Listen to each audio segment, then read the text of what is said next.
On a cold, quiet night, a man drove down a lonely road in Britain. The winding lane had no streetlights, only the pale beams from his car's headlamps cut through the oppressive dark. The radio played softly, a low murmur that did little to break the profound silence. He was completely alone, a single traveler moving through a sleeping countryside. The trees lining the road were skeletal figures against the inky black sky. He felt a small, creeping chill that had nothing to do with the autumn air outside. The road stretched on, a ribbon of gray disappearing into the unknown. He had left his home late in the evening to clear his head after a long week. The rhythmic hum of the engine and the endless miles usually brought him peace. This night, however, was different. The road felt unusually empty, as if the world had held its breath. Each curve and dip seemed to pull him further away from everything familiar and safe. He passed no other cars. He saw no distant farm lights.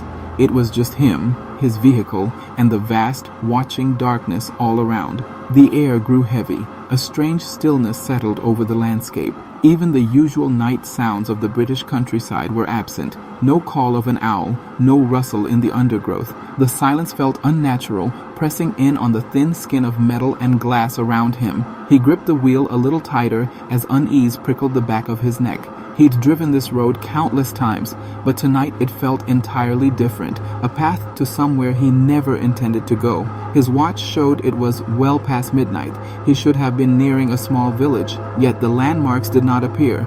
The road twisted in unfamiliar ways. The journey felt longer than it should have been.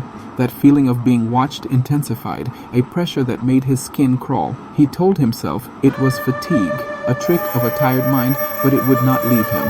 It clung like the damp night air. Suddenly, something strange and brilliant happened. A bright light bloomed in the sky above him. It was not a star, nor the distant blink of an airplane. It was powerful, flooding the area with an ethereal white glow. It pulsed with a silent, hypnotic rhythm, radiating a heat that penetrated the car.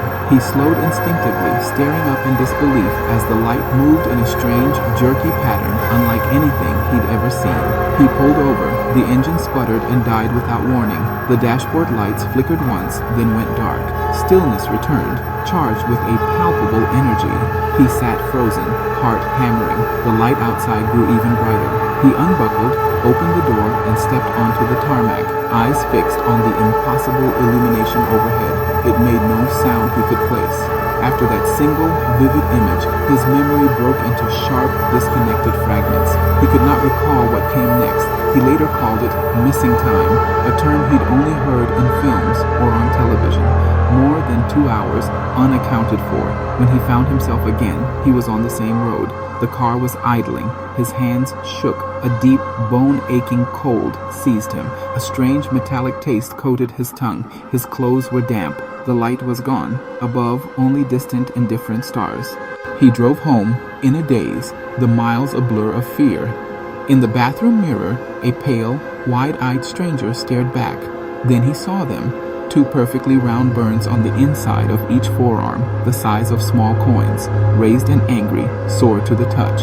On his neck, a faint, precise circular scar, almost like a biopsy punch.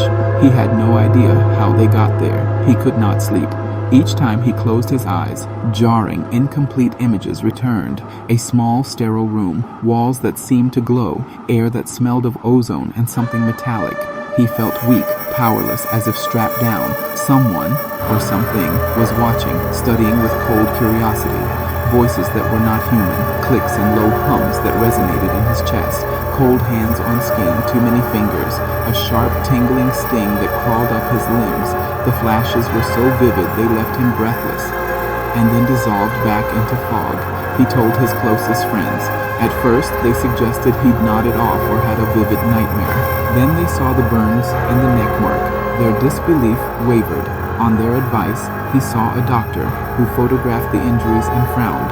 The burns were odd, not like thermal or chemical, too uniform, too perfectly circular. He went to the police. An officer listened, filed a report, and sent a patrol. They found tire tracks where he pulled over.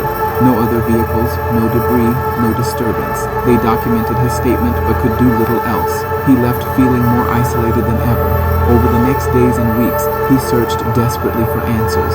Sleep offered no escape. Headaches came, strange joint pains, and memories that returned not in order, but in fleeting, corrupted flashes. He saw himself on a cold table under blinding lights, felt hard hands with too many fingers. He felt analyzed, methodically examined, violated, as if something had been taken. Whispers spread. Some said a minor crash, and